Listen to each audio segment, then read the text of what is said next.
बिस्मिल्लाहिर्रहमानिर्रहीम, अस्सलाम वालेकुम। मैं हूं आपका मेज़बान डॉक्टर वसीम बुखारी और आप देख रहे हैं YouTube channel NKK animals TV.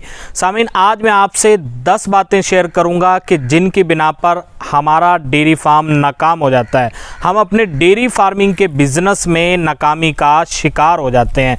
अगर 10 बातों में से सबसे पहली बात की जाए तो उसमें हमारा फार्मर ना तजुर्बाकारी की वजह से नाकाम हो जाता है। ना तजुर्बाकारी में होता कुछ यूँ है कि हमें उस काम के बारे में, डेयरी फार्मिंग के बारे में, जानवरों से मुतालिक इन्फॉर्मेशन नहीं है, मालूमात नहीं है।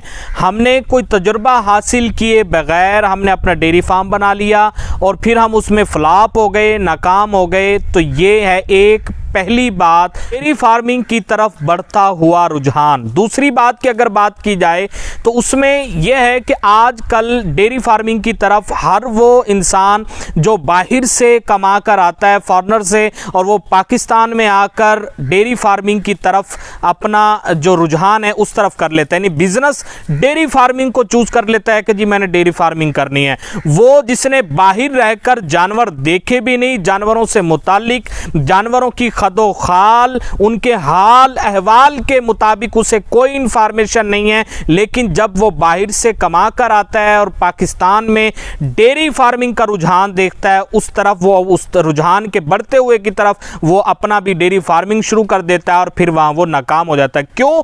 क्योंकि उसे डेयरी फार्मिंग से मुतालिक इंफॉर्मेशन ही नहीं थी, मालूमात ही नहीं थी। अगर तीसरी बात की जाए, फजूल खर्ची, बड़े पैमाने पर इन्वेस्टमेंट करना। फर्स्ट टाइम डेयरी फार्मिंग करने के लिए जा रहे हैं, जानवर रखने के लिए जा रहे हैं, तजुर्बा नहीं है, डेयरी फार्मिंग का सिर्फ बिजनेस देखा है, लोगों को पैसे कमाते हुए देखा है, लेकिन जब खुद फार्म डिज़ाइन किया उस पर बेजा अखराजात किए, फजूल खर्ची की गई, बहुत ज़्यादा इन्वेस्टमेंट कर दी गई, जानवर बाहर से इंपोर्ट कर लिए गए, अपनी ब्रीड को छोड़कर बाहर से जानवर इंपोर्ट किए गए। जो बाहर से जानवर खरीदे गए उन पर जितनी इन्वेस्टमेंट करनी थी उससे ज़्यादा कहीं जाके इन्वेस्टमेंट कर दी गई। जानवरों को रखने के हवाले से, उनको इन्वायरमेंट के हवाले से, उनकी मैनेजमेंट के हवाले से उसको कोई इल्म नहीं था, यानी फजूल खर्ची बेतहाशा की गई। तीसरी बात है कि इस बिना पर हमारा फार्म नाकाम हो जाता है। जानवरों का इंतखाब, जानवर खरीदने में किसी ने मशवरा दिया कि जी बाहर से ब्रीड खरीदें, ऑस्ट्रेलियन ब्रीड खरीद लें, अमेरिकन ब्रीड खरीद लें, डच ब्रीड खरीद लें, हॉस्टिन फ्रीजन ब्रीड खरीद लें, यानी वो तमाम ऐसी नस्लें जो दूध तो देती हैं, लेकिन जाहिर सी बात है कि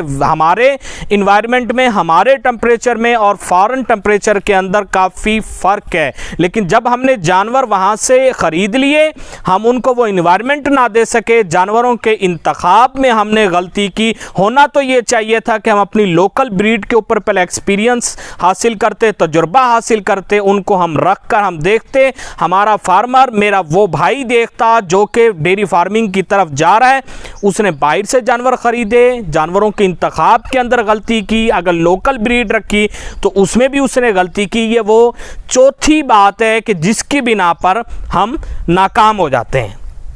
और अगर पांचवी बात की जाए तो उसके अंदर है कि खुराक के बारे में लाइल्मी। जानवरों की फीडिंग को समझना एक बहुत बड़ी साइंस है। मेरा मानना यह है कि जिसने डेयरी फार्मिंग को कामयाब बनाना है, पहले उसे डेयरी फार्मिंग से मुतालिक लिखना, पढ़ना, समझना, तजुर्बा हासिल करना पड़ेगा। लेकिन हमारा आज का जो दौर चल रहा है उसमें क्योंकि डेयरी फार्मिंग का रुझान चल रहा है, हमने देखा कि जी फलां चौधरी साहब पैसे कमा रहे हैं डेयरी फार्मिंग में, हमने भी बाहर से जो पैसा हम कमा कर लेके हमने उस पर अपनी इन्वेस्टमेंट कर दी डेयरी फार्मिंग में और हम नाकाम हो गए। क्यों? क्योंकि हमने जो जानवर रखे हैं, हमने बहुत सारी गलतियां की, जानवरों के इंतखाब में गलतियां की, ना तजुर्बाकारी थी, डेयरी फार्मिंग की तरफ बढ़ते हुए रुझान में हम भी शामिल हो गए, फजूल खर्ची की, हमने बड़े पैमाने पर फजूल इन्वेस्टमेंट कर दी। और जब हमने जानवरों की खुराक के बारे में भी हमें इल्म नहीं था, हमने जानवरों को जहाँ साइलेज डालना था, वंडा कितना डालना था, रोड ग्रास हमने कब काश्त करना है, मकई का साइलेज कैसे बनाना है, वो तमाम फीडिंग के प्रोसेस से हम ला इल्म थे, ये भी एक वजह है कि हमने अपने डेयरी फार्म को नाकाम कर लिया। और इसके बाद अगर जानवरों के बच्चों की बात की जाए, यानी बछड़ियों या बछड़ों की बात की जाए, यानी जो आने वाली हमारी जानवरों की जो जनरेशन है, जो क्रिएशन है, या उसको हम नर्सरी कह लें, वो है, उसके बारे में हमें इल्म नहीं था। हमें नहीं पता था कि इन बछड़ों को, बछड़ियों को डील कैसे करना है, इनको फीडिंग कैसे करवानी है, इनको हिफाजती तौर पे इंजेक्शन कौन सा लगवाना है, इनको इन्वायरमेंट कैसा देना है। इस बिना पर भी हमारा नुकसान हो गया। प्रेगनेंसी या गब्बन होने के बारे में बात की जाए, हमारा डेयरी फार्मर ये समझता है कि सिर्फ जानवर दूध दे रहे हैं, दूध हासिल करते रहे उससे, बस ये हम प्रॉफिट कमा रहे हैं। लेकिन ये हमारे डेयरी फार्मर की सबसे बड़ी गलती है। अगर जानवर आपको दूध दे रहा है लगातार और पर्चुरेशन के बाद से लेकर 60 दिन के अंदर वो प्रेग्नेंट नहीं होता, तो इसका मतलब यह है कि आप नुकसान में जा रहे हैं, आपका डेयरी फार्म नुकसान में जा रहा है। ये क्यों? क्योंकि आपको उसके बारे में इल्म ही नहीं है, आपको पता ही नहीं है कि पार्चुरेशन के बाद जानवर को कितने दिनों बाद मैंने हीट में लेके आना है, मैंने जानवरों की फीडिंग के अंदर कौन सा ऐसा मिनरल, कौन सा ऐसे मल्टीविटामिन इस्तेमाल करने हैं, कौन सी ऐसी फीडिंग इस्तेमाल करनी है कि मेरा जानवर वक्त पर हीट में आ सके, मेरा जानवर रिपीट ना हो, मैंने अपने जानवरों से बेहतर नस्ल कैसे हासिल करनी है, मैंने अपने जानवरों को आया कि इंसेमिनेट करवाना है या मैंने बुल से क्रॉस करवाना है।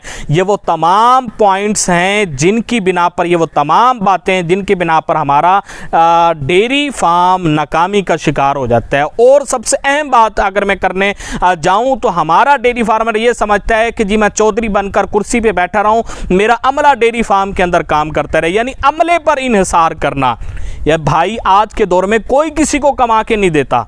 एज ए वेटनेरियन मैं सारा दिन डेयरी फार्म विजिट करता हूं, मैं सारा दिन देखता हूं कि चौधरी साहब ऑफिस में बैठे हैं, अमला काम कर रहा है। अमला वक्त पर आपके जानवरों को फीडिंग नहीं करवाता क्योंकि आपने लेबर को उस हवाले से डील ही नहीं किया हुआ।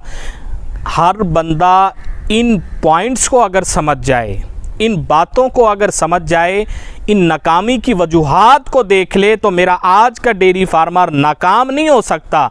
अगर एक अच्छे वेटनेरियन, एक अच्छे डेयरी कंसल्टेंट से राब्ता करे तो वो कामयाब हो सकता है।